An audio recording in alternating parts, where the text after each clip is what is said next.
नमस्कार, मैं राजेश शर्मा और सेव इंडिया न्यूज में आपका स्वागत है।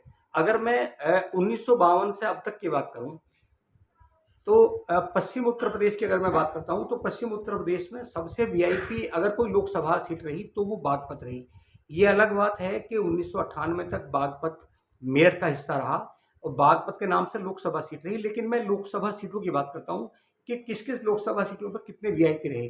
तो चूंकि अगर मैं मेरठ की बात करूँ तो मेरठ में जब देश आज़ाद हुआ तो शाहनवाज खान जो आज़ाद हिंद फौज के सेनापति थे, वो 1952 में पहली बार जब यहाँ मेरठ से सांसद बने तो वो मंत्री बने।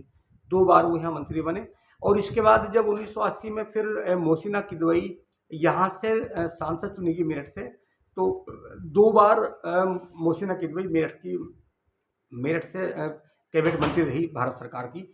इसके बाद में 1984 के बाद में 1900 अगर मैं बात करूं तो फिर 1984 में चूंकि वो लास्ट मंत्री थी, उसके बाद में बहुत सारी सरकारें आई, कई बार मंत्री बने। अगर हम भाजपा की बात करें तो भाजपा से 3 बार ठाकुर अमरपाल सिंह सांसद बने। अगर मैं बीजेपी की बात करूं तो लगातार शासन रहा बीजेपी का, 3 बार राजेंद्र अग्रवाल मेरठ से सांसद रहे।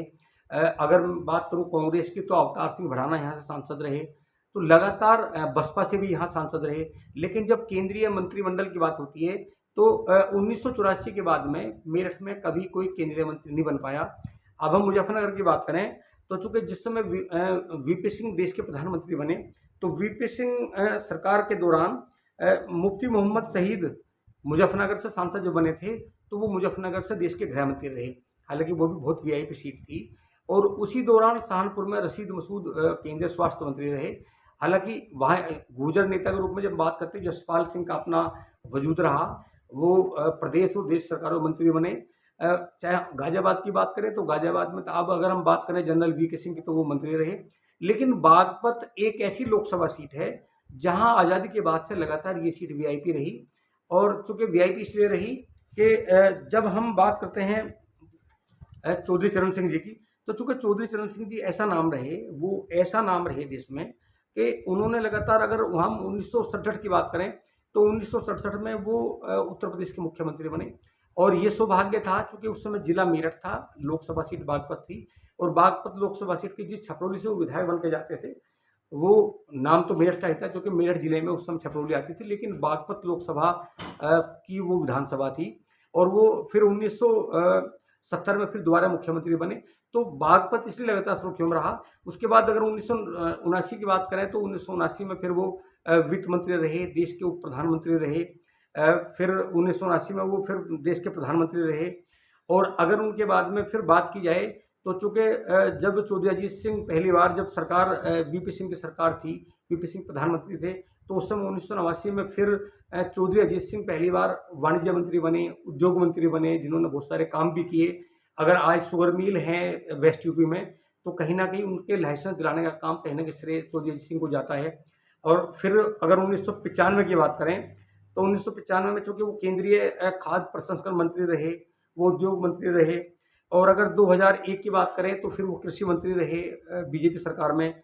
2011 की अगर मनमोहन सरकार की बात करें तो वो नागरिक उड्डयन मंत्री रहे। इस बीच में जब 1998 के दौर में जब चौधरी अजीत सिंह चुनाव हार गए थे और भाजपा से सोमपाल शास्त्री चुनाव जीते थे, तो चूंकि सोमपाल शास्त्री भी योजना आयोग के उपाध्यक्ष थे, तब भी बागपत सीट बहुत वीआईपी थी। इसके अलावा जब हम बात करते हैं और तमाम लोकसभा सीटों की, तो यहाँ भारत सरकार ने कभी ऐसा नहीं किया कि यहाँ लगातार कोई ऐसा केंद्रीय मंत्रिमंडल लगातार दिया हो जो लगातार रहे हों। और अगर अब बात करें 2014 के बाद में, तो 2014 के बाद चूंकि सतपाल सिंह यहाँ बीजेपी के सांसद बने बागपत से, वो भी भारत सरकार में मंत्री रहे। अब जब 2024 का चुनाव आता है, क्योंकि पिछले अगर 10 साल की बात करें तो 10 साल से लगातार चाहे चौधरी अजीत सिंह का मामला हो, चाहे चौधरी जयंत चौधरी का हो, ये दोनों चुनाव हार गए। तो 10 साल तक रालोद में कोई भी सांसद नहीं बन पाया। लेकिन 2024 में अभी, हालांकि वो राज्यसभा सांसद हैं, यहाँ से सांसद डॉक्टर राजकुमार सांगवान, लेकिन अभी भी बागपत कोटे से, रालोद कोटे से एक बार फिर जयंत चौधरी, अगर मैं बात करूँ मेरठ और सहारनपुर मंडल की, तो जयंत चौधरी फिर एक बार, हालांकि वो स्वतंत्र प्रभार कैबिनेट मंत्री हैं, लेकिन वो भी फिर चूंकि बागपत से उनकी पहचान है, बागपत लोकसभा, बागपतगढ़ है। तो आज हम बात कर रहे थे कि पश्चिम उत्तर प्रदेश में अगर सबसे ज़्यादा कोई वीआईपी सीट है तो वो बागपत है। ये अलग बात है कि मेरठ का नाम, मेरठ को लोग कहते हैं कि भाई मेरठ पुराना नाम है, क्रांति, चाहे स्वतंत्र संग्राम क्रांति का मामला हो, चाहे अलग अलग, चाहे चाहे महाभारत की बात करें हम, चाहे हम रामायण की बात करें, तमाम सब युगों में और इन सब में मेरठ का नाम हमेशा आता रहा, मेरठ हमेशा रहा।